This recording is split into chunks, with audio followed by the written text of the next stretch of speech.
Wakorino. Hii Wakorino yote ameita pale. All of them ni watu yangu. Wakorino nasikia.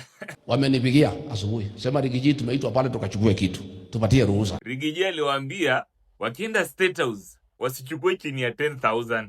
Lakini isiende chini ya 10,000. Kwa sababu kwenda kusikia uongo ni bei kali. Na wachukue pesa before waende wafanye kazi waingie huko.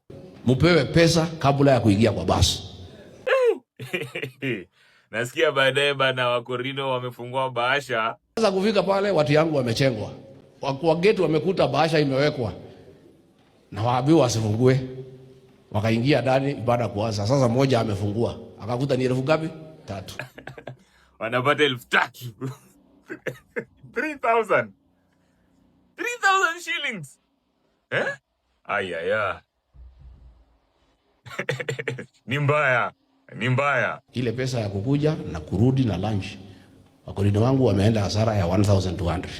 Wakorino wameingia hasara. Na unajua Mkikuyu aingiangi hasara. Poleni. Poleni. Ayaya. Ruto, unafanyia nini hawa watu wa Mount Kenya? Ngai wakwae wa magegania.